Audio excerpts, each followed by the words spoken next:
కేంద్ర మంత్రి బండి సంజయ్ కేసీఆర్ పై సంచలన వ్యాఖ్యలు చేశారు. బీఆర్ఎస్ అధినేతకు బీదర్లో దొంగ నోట్లు ముద్రించే ప్రింటింగ్ ప్రెస్ ఉందన్నారు బండి సంజయ్.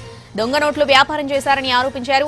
ఎలక్షన్స్ లోనూ దొంగ నోట్లు పంచారన్నారు బండి సంజయ్. 10 ఏళ్లు బీఆర్ఎస్ తెలంగాణ ప్రజలను మోసం చేసిందన్నారు. ప్రభుత్వం భూములు అమ్మి జీతాలిచ్చే పరిస్థితి వచ్చిందన్నారు బండి సంజయ్.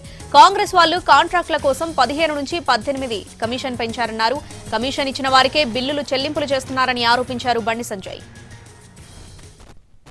సంవత్సరాలు కుటుంబ పాలన, ఒక అవినీతి పాలన, ఒక మూర్ఖత్వ పాలనతో తెలంగాణ మొత్తం సర్వనాశనం అయిపోయింది.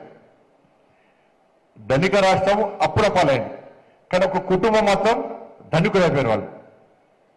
మామూలు పాస్పోర్ట్ దందా చేసి, దొంగ నోట్ల దందా చేసే కుటుంబం ఇలా 1000 కోట్లు సంపాదించింది. అక్కడ బీదర్లా, మీ అందరికీ ఇన్నోళ్ళు చెప్పలే విషయం చెప్తారు. బీదర్లా ఇదే టీఆర్ఎస్ పార్టీ అగ్రనాయకుడికి ప్రింటింగ్ ప్రెస్ ఉండేయారా. నాకు మొన్న ఢిల్లీలో ఒక పోలీస్ ఆఫీసర్ కలిసిండు.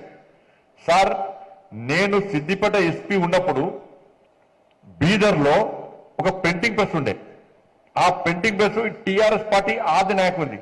మరి ఏం చేస్తారు సార్ అంటే, టీఆర్ఎస్ పార్టీ కరపత్రాలు కాదు, దొంగ నోట్లు ముద్రిస్తారట.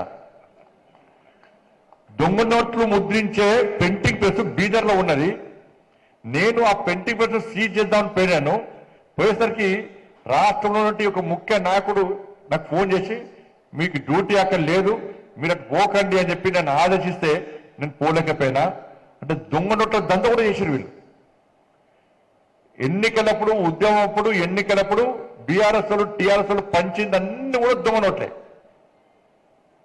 మరి ఆ నోట్లు అప్పుడు ఎట్లా వెళ్ళిన, అప్పుడు దొంగ నోట్లు మనకు తెలియదు, కొత్త వాళ్ళకో పాత, వాళ్ళ ఎక్స్పర్ట్స్. మనం అంతా ఖర్చు పెట్టిన తీసుకున్నా కానీ పంచిన అన్ని దొంగ నోట్లే.